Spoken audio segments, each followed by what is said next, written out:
भाई ये G23 था, कम से कम ये तो मान लीजिए। चाहे अब आप ये कह सकते हैं कि अब नहीं है, ये कहना शशि थरूर का कि कभी था ही नहीं, मीडिया का क्रिएशन था, इस तरह से खारिज मत करिए। खुलेआम चिट्ठी आई थी, खुलेआम बयान आए थे। सुरेंद्र राजपूत।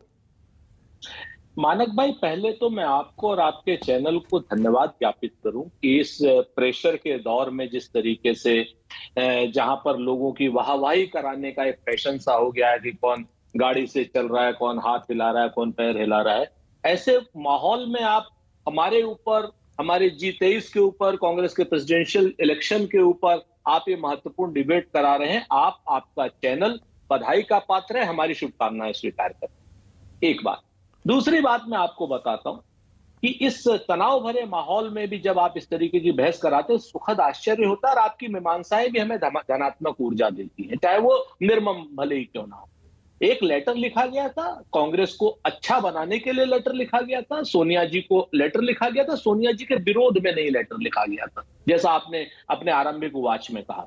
सोनिया जी को लेटर लिखा गया था और कहा गया था कि कांग्रेस कमजोर हो रही है, इसमें ये काम होने चाहिए। उसमें 23 लोगों के सिग्नेचर है। ठीक है। वो 23 लोगों के सिग्नेचर को आपने G23 कर दिया। उसमें तो 23 लोगों के साथ तमाम अन्य कार्यकर्ता भी रहे होंगे जिन वो जो दस्तखत नहीं कर पाए। भाई चुनाव सभी चाहते थे।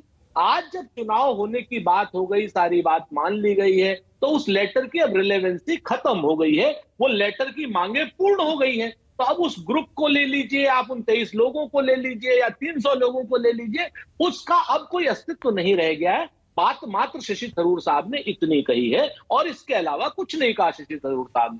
सबसे बड़ी बात है कि अब शशि थरूर साहब आ गए हैं, अब चुनाव हो रहे हैं। अगर क्या नाम चुनाव हो रहे हैं तो हमारे मीडिया के साथी पूछ रहे हैं सर्वानुमति क्यों नहीं।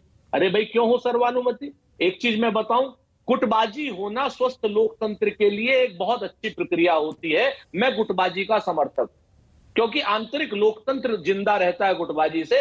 हम लोग भारतीय जनता पार्टी की तरीके से नहीं है कि सर्वानुमति के नाम पर डेडवुड हो जाए। 1980 से लेकर के आज तक जिस पार्टी का राष्ट्रीय अध्यक्ष का चुनाव नहीं हुआ है, वो हमें लोकतंत्र सिखाती है। हमें वो पार्टी लोकतंत्र सिखाती है जो सत्ता को प्राप्त करने के लिए, जिस विचारधारा ने अपने आप को पूरी तरीके से दूसरी पार्टी में विलीन कर दिया, यानी जनसंघ ने जनता पार्टी में अपने आप को विलीन कर दिया, वो पार्टी के लोग। अब आप अगर इतना पीछे जा रहे हैं तो मुझे भी आपको थोड़ा सा पीछे ले जाना पड़ेगा। देखिए, स्वागत है। आप देखिए मॉरल हाई ग्राउंड तो ले रहे हैं कि देखिए हमने तो चुनाव करा दिया, बीजेपी में चुनाव भी नहीं होता है। कितने साल बाद चुनाव कराया बताइए?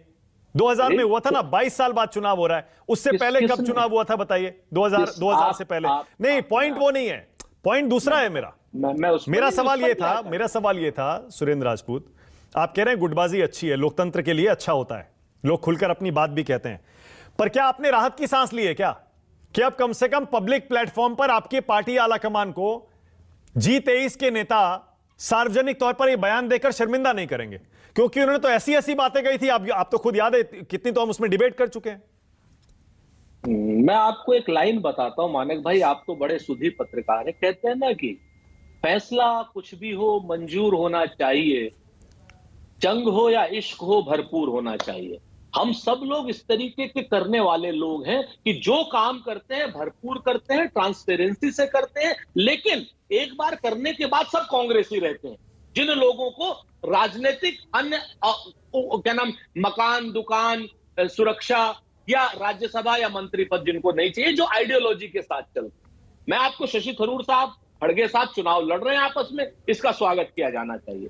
मैं आपसे बहुत साफ बताता हूं कि हम लोग यहां पर चुनाव आंतरिक करा रहे हैं। आप 2000 की बात करें, हर 5 साल में चुनाव हुआ है। कहीं किसी ने पर्चा नहीं भरा, निश्चित तो उससे पहले पर्चे भरे गए। शरद पवार साहब, सीताराम केसरी जी का चुनाव हुआ। आपको 1952 से लेके आज तक 13 नहीं अभी भी। अब देखिए आप बहुत सुलझे हुए इंसान हैं, लेकिन आप बहुत ना मंझे हुए प्रवक्ता हो गए हैं। आप सवालों को घुमा देते हैं। मेरा सवाल दूसरा था। मैं ये कह रहा हूं शशि थरूर देखिए सर्वसम्मति के लिए माने नहीं, उनके पक्ष में भी G23 के नेता खड़े हैं। तो ऐसा तो नहीं कि चुनाव के बाद अध्यक्ष बन जाए फिर भी ये G23 या कुछ ना कुछ असंतुष्ट नेता पार्टी में बने रहे। मैं आंतरिक मतांतर का स्वागत करता हूं, आज ही कह दे रहा हूं, आंतरिक मतांतर का हमेशा स्वागत है। और जिन जगहों पर आंतरिक मतांतर नहीं होता है, उन पार्टियों को सत्ता प्राप्त करने के लिए अपनी पार्टी को दूसरे की पार्टी यानी अपनी विचारधारा को दूसरे की विचारधारा में विलीन करना पड़ता है, जैसे जनसंघ ने जनता पार्टी में किया। हमारे यहाँ स्वस्थ आंतरिक लोकतंत्र है, मतांतर था, है और रहेगा, लेकिन मतांतर के साथ स्वस्थ राजनीतिक परंपरा के साथ जो चुनाव होगा उसमें जो अध्यक्ष होगा उस अध्यक्ष का फैसला सर्वमान्य होगा। नहीं, पर ये शशि थरूर अब ऐसे क्यों कह रहे हैं? G23 के उन नेताओं को जो खड़गे साहब के समर्थन में चले गए, शशि थरूर कह रहे हैं पहले बोलते थे इतनी सारी मांगों के साथ चिट्ठी लिखकर कि ये होना चाहिए, वो होना चाहिए, और अब देखिए सर्वसम्मति की मांग कर रहे हैं, कह रहे हैं कि तुम हट जाओ। शशि थरूर साहब के पास अंग्रेजी इतनी अच्छी शायद हो सकता है आपको ना समझ में आई, हमें भी नहीं समझ में आती। आपको बहुत बढ़िया बात बता दे, उनका कहने का बड़ा स्पष्ट मत है कि भाई क्या नाम, अब G23 कोई नहीं है क्योंकि चुनाव हो रहा है, और जिसको जहां जहां शशि थरूर साहब ने हम लोगों से कहा, साफ कहा कि भाई खड़गे साहब हमारे भीष्म पितामह हैं। क्यों नहीं कहा उन्होंने? सच बात यह कि हम लोग राजनीतिक मित्रों की तरीके से चुनाव लड़ रहे हैं, प्रतिद्वंदियों की तरीके से थोड़ी नहीं। थरूर साहब कह रहे हैं अगर पार्टी में बदलाव चाहिए तो मुझे वोट दीजिए, और अगर स्टेटस को चाहिए तो खड़गे साहब को वोट दीजिए। मतलब बदलने वाला कुछ नहीं है, थरूर साहब कह रहे हैं। ये थरूर साहब का मत हो सकता है, चुनाव जीतने की उनकी भी पूरी हिम्मत है, हैसियत है, हौसला है, हम उनको शुभकामनाएं देते हैं, और उन्हें चुनाव लड़ रहे हैं तो जीतने के लिए लड़ रहे हैं और अपनी बात रखने के लिए लड़ रहे हैं। उनके पास जो कोई प्लान होगा वो उन्होंने प्लान सबके सामने रखा होगा, उनका प्लान अगर अच्छा होगा कांग्रेसी 9,000 डेलीगेट उनको जो है चुनेंगे, और अगर उन्होंने नहीं प्लान रखा होगा, किसी और का प्लान रखा गया होगा। नहीं, तो लेकिन खड़गे साहब तो मान नहीं रहे ना सुरेंद्र भाई। शशि थरूर ने कहा पब्लिक प्लेटफॉर्म पर डिबेट हो जाए, खड़गे साहब बोले भाई हम ये डिबेट में नहीं मानते, हो जाए फिर डिबेट।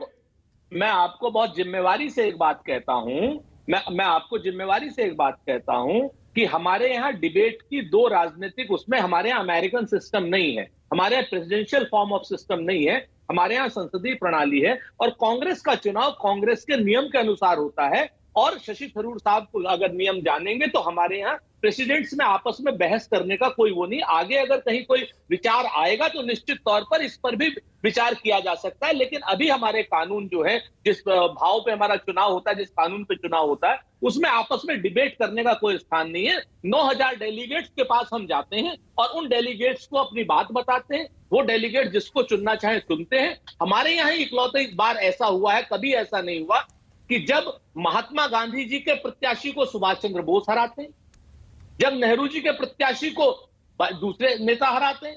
आजादी के बाद 13 अध्यक्ष हमारे गांधी परिवार के बाहर से रहते हैं। पुरुषोत्तम दास टंडन जी का आप चुनाव सभी लोगों ने देखा हो। तो हम यहाँ पर ऐसी बात नहीं है। हमारे यहाँ जितेंद्र प्रसाद जी चुनाव लड़ते हैं, उसके बाद सोनिया गांधी जी के सलाहकार भी रहते हैं। राजेश पायलट जी चुनाव लड़ते हैं, उनके बेटे उपमुख्यमंत्री और मंत्री भी रहते हैं। Okay, RP Singh,